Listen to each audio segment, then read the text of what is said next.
Então, meus amigos, eu abri uma enquete agora no Instagram e falei de 4 tópicos de vídeos, que eu iria gravar um vídeo aqui para vocês hoje.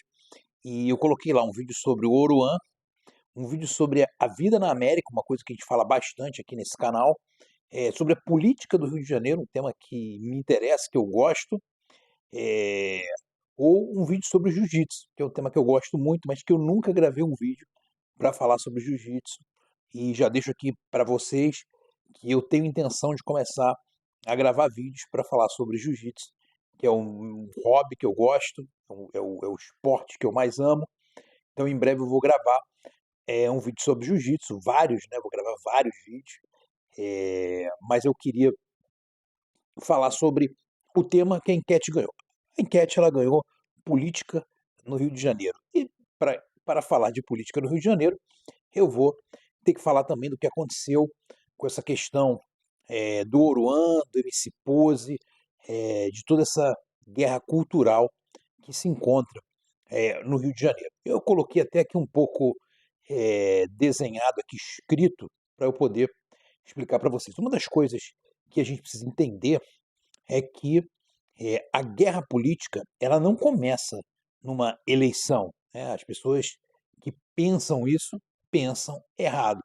Você não acha que todo mundo vota com a razão do político ser o melhor político. Muitos votam com a emoção. A gente vê que muita gente votam em políticos que já cometeram diversos crimes, mas por que que votam neles? Porque existe sim um apelo emocional e por trás disso um apelo cultural. O que que a esquerda historicamente descobriu, né? Eles viram que a revolução, que eles tanto pensavam em fazer, o que Karl Marx dizia, né, que a revolução seria quando os trabalhadores pegariam em armas contra os empresários, contra os seus patrões, né? E aí tinha aquele símbolo do comunismo, que é o foice ou martelo. Martelo significa o trabalhador urbano e o foice, o trabalhador rural. E cada país, China, Rússia, cada país tinha a sua ideia de revolução, de como fazer a revolução. O tempo passou e eles viram que isso não deu certo. Por que que não deu certo? Não deu certo porque o sistema capitalista, baseado nos valores judaico-cristãos, que foi o sistema que fez com que o Ocidente atingisse um padrão de qualidade de vida nunca antes visto na humanidade, esse sistema alçou o trabalhador a uma situação de vida, a uma qualidade de vida que ele nunca tinha vivido aquilo. Então, quando ele viveu bem, ele falou assim: não, para que que eu vou fazer revolução? Por que que eu vou contra o meu patrão se o meu patrão está me pagando um excelente salário? Por que que eu vou contra ele se ele está me pagando benefícios, se ele paga o meu plano de saúde, se ele me dá férias? Por que que eu vou contra o meu patrão? Não, pelo contrário, eu quero ajudar a minha empresa a crescer e eu vou crescer junto. E aí a gente vai vendo tudo isso que aconteceu nesse sistema que teve, sem dúvida nenhuma, como seu país com maior força, está aqui a bandeira deles aqui atrás de mim, os Estados Unidos, tá? Então, os Estados Unidos foi o grande representante, sem dúvida nenhuma, desse sistema. E eu vivo aqui hoje, posso dizer para vocês, aqui um trabalhador simples tem um salário muito bom. Então, ele não quer fazer revolução, pelo contrário, ele quer manter isso. E aí, a esquerda, muito inteligente, muito estudiosa, percebeu que a revolução teria que vir através da cultura, que a revolução ela viria pela cultura e ela não viria através de armas, essa guerra não seria armada. E aí a gente viu como é que isso aconteceu no Brasil, né? A gente teve ali, até 1964, a esquerda tentando fomentar essas, essas questões revolucionárias, questões armadas, e você tem um regime militar vindo para, de certa maneira, frear isso, e o regime militar ele consegue frear essa revolução que tinha, essa revolução de repente de conflitos físicos, porém o regime militar ele não percebe o avanço da esquerda, que a gente chama de esquerda gramsciana, né, baseada nos escritos de Antônio Gramsci, presidente do Partido Socialista da Itália, que dizia que você não iria atacar os tanques, né, mas você iria sim conquistar as universidades, que você iria conquistar o coração dos jovens. E o que que o MC Pose ou MC Oruan, eles fazem? Eles conquistam o coração dos jovens, sobretudo os jovens que não têm um alicerce familiar muito forte, eles conquistam isso. Você fala assim: "Não, mas como que eles conseguem conquistar isso?". Se você entrar agora, se você entrar aí, MC Pose do Rodo, no Instagram dele, você vai ver que ele tem lá mais de 15 milhões de seguidores.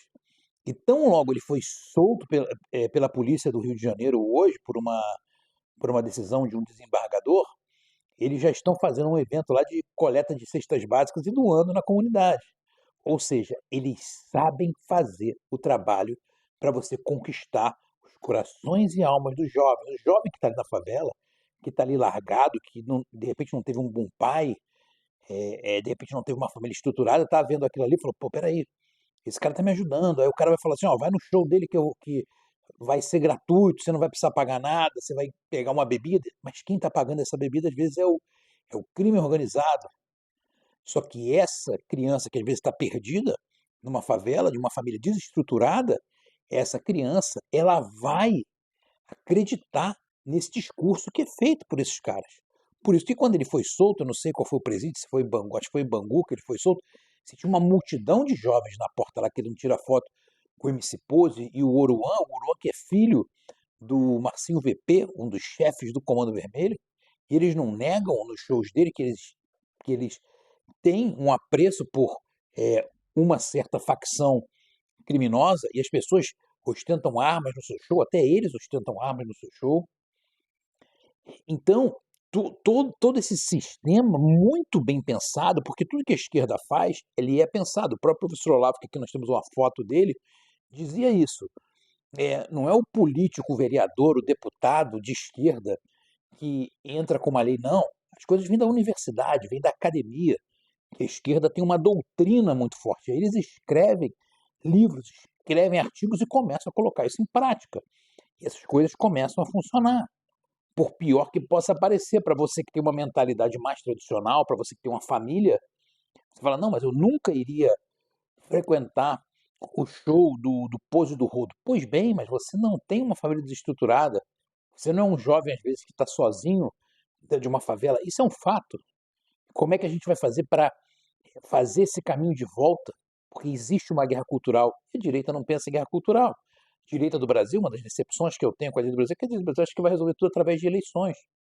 No Brasil, o Brasil não vai resolver o seu problema através de eleições, mesmo que você consiga eleger um presidente de direita. Seria bom que na eleição do ano que vem entrasse um presidente de direita, seria bom, muito melhor do que o Lula, não tenho a menor dúvida disso. Mas isso resolve os problemas do Brasil? Não, não resolve. A gente viu o Bolsonaro 4 anos, foi melhor do que o Lula? Incomparavelmente. Menos impostos, né, a economia indo melhor, a defesa dos valores tradicionais é importante? É importante, mas isso resolve o problema? Não resolve o problema. Porque a questão cultural é uma questão muito forte, feito pela esquerda. E aí, por que que eu tô falando isso para vocês? Porque o vídeo que eu ia fazer lá, que ganhou a enquete foi sobre a política do Rio de Janeiro. E a gente vê que tragédia é a política do Rio de Janeiro. E deixa eu contar um pouco para vocês, como eu trabalhei muitos anos na política, eu tenho muitos contatos com muitos deputados, com vereadores, pessoas que eu fiz amizade, e eu sei o que está acontecendo no Rio de Janeiro hoje. A direita do Rio de Janeiro, o PL, e o apoio do presidente Bolsonaro vai ser dado a um deputado que se chama Rodrigo Bacelar, que é hoje o presidente da Alerj, que ele tem grandes ligações com a esquerda, grandes amigos dentro do PT, ele é do partido União Brasil, ele até foi eleito pelo PL. Mas hoje é muito triste para mim, conhecendo pessoas e gostando de muitas pessoas que estão no PL do Rio de Janeiro, vendo essas pessoas apoiando. Não tem problema nenhum esse senhor Rodrigo Bacelar, depois, se vocês quiserem, vocês pesquisem a vida dele. Não tem problema nenhum ele ser candidato, mas não ser o candidato da direita. Ele pode ser o candidato do centro, da centro-esquerda, que é de fato onde ele pertence. Ele não tem nada de direita, absolutamente nada. Só quer os votos do Bolsonaro. E aí, a direita do Rio de Janeiro vai apoiar um cara que, entre você votar no Rodrigo Bacelar e votar no Eduardo Paes, é a mesma coisa. Porque você vai ter um governo, sim, que a agenda de esquerda avança. Porque quem é de centro, no fundo, muitas vezes permite, na maioria das vezes, permite o avanço da agenda de esquerda, porque a ignora, acha que vai resolver tudo de maneira pragmática e não vai. E esse senhor, você pode pesquisar a vida dele e você vai ver. Então, nós temos hoje um problema na política do Rio de Janeiro, que as pessoas que foram eleitas pela parte da direita, e você tem uma base de direita forte no Rio de Janeiro, você tem uma base cristã, tanto de católicos como evangélicos, fortíssimo no Rio de Janeiro, você tem pessoas que são tradicionais, você tem empresários, você tem as pessoas do Rio de Janeiro, mas essas pessoas, elas provavelmente vão votar ou no Eduardo Paes, que foi prefeito 4 vezes da capital, que é de esquerda, apoiador do Lula, péssimo, ou elas vão votar no Rodrigo Bacelar, que é péssimo também, mas muitos vão votar porque ele vai ter o apoio do Bolsonaro. E a gente vê, se tem duas instituições que eu gosto no Rio de Janeiro, são as polícias, a civil e a militar. Tenho muitos amigos, sei que existem problemas na polícia, mas tenho muitos amigos e gosto muito. Mas o que, que adianta a polícia do Rio de Janeiro se matar e de fato morrer nesse combate para prender esses criminosos de altíssima periculosidade, quando a gente tem tanto o problema do poder judiciário e do Ministério Público, que não tem interesse nenhum em derrubar essa criminalidade, como a gente vai eleger políticos que não têm a capacidade, como é o caso do Cláudio Castro, não tem a capacidade, a mínima capacidade de combater o crime organizado.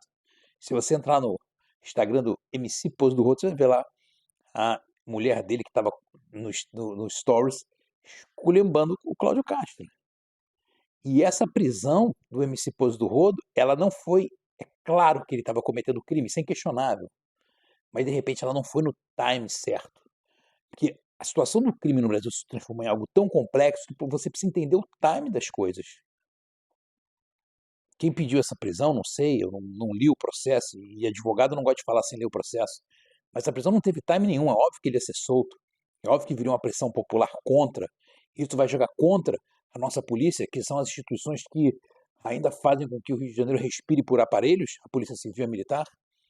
Eles vão jogar contra o Rio de Janeiro, é isso que vai acontecer. Eles agora estão indo para cima, falando que prende favelado, que só prende negro, que não sei o quê, que prende pobre. O que é uma falácia, porque o cara é abertamente defensor de organizações criminosas, mas o time da prisão. É igual quando o Sérgio Moro prendeu o Lula.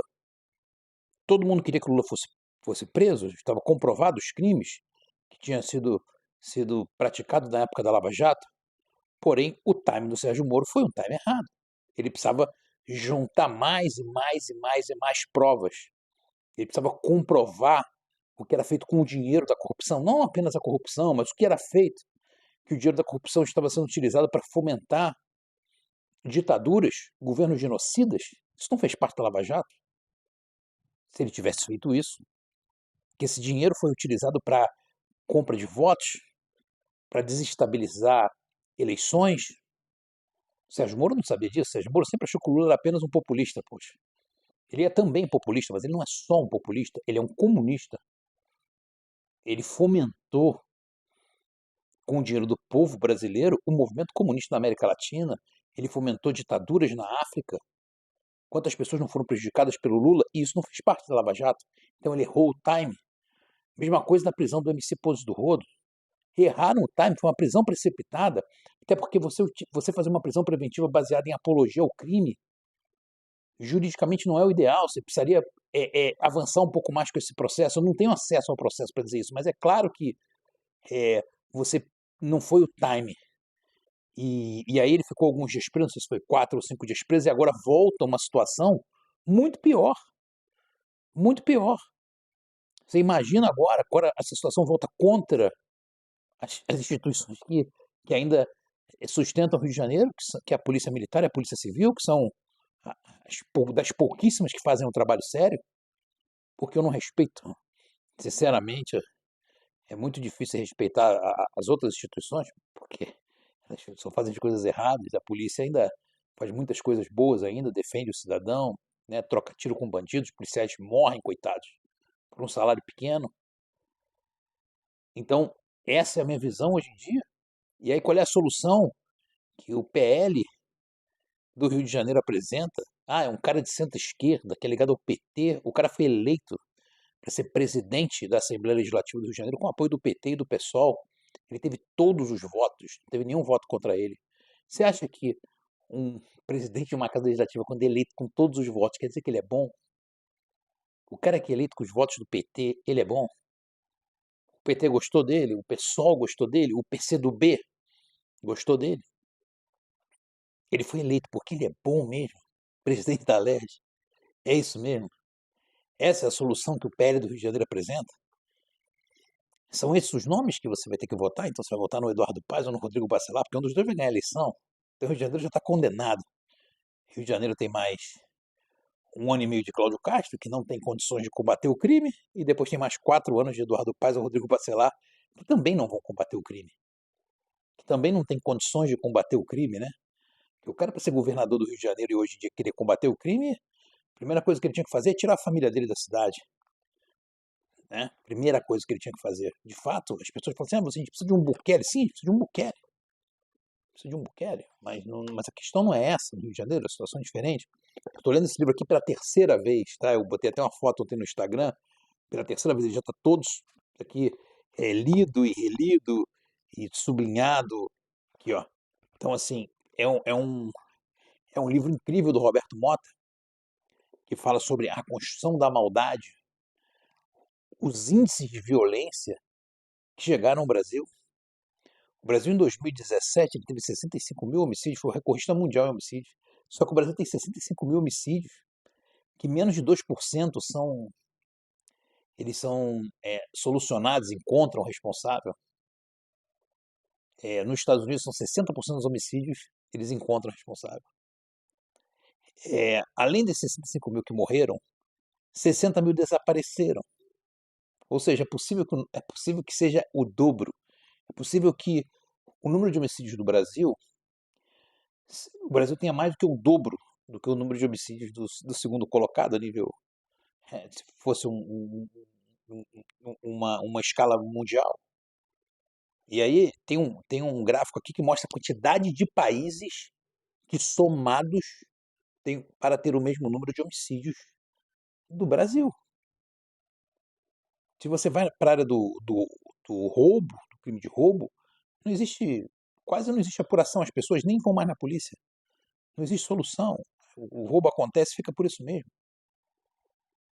Tal é o número, a quantidade de roubos e tal é o número de pessoas que foram presas 10, 20 vezes e são soltas. Qual é a motivação que esse policial tem de prender um cara que ele sabe que o cara foi solto mais de 10 vezes? Nenhuma. Nenhuma hora ele não quer mais prender o cara. Ele coloca a vida dele em risco, prende, mas o cara depois é solto. E o cara ainda fica, um bandido ainda fica odiando ele. Então, essa é a situação que eu queria retratar para vocês. Tá? Eu queria pedir para vocês se inscreverem no nosso canal, compartilhar esse vídeo com o maior número de pessoas e dizer para vocês que eu vou falar muito também, vou falar sobre jiu-jitsu, vou falar sobre, continuar falando sobre política, continuar também falando sobre a vida na América, que é uma coisa que eu sei que muitas pessoas têm interesse em conhecer, mesmo que não seja para a pessoa vir morar aqui, mas ela tem interesse em saber como funciona o país mais poderoso, mais rico do mundo. Então, queria deixar aqui um abraço para vocês, que Deus abençoe a América, que Deus abençoe o nosso amado Brasil. Valeu, pessoal.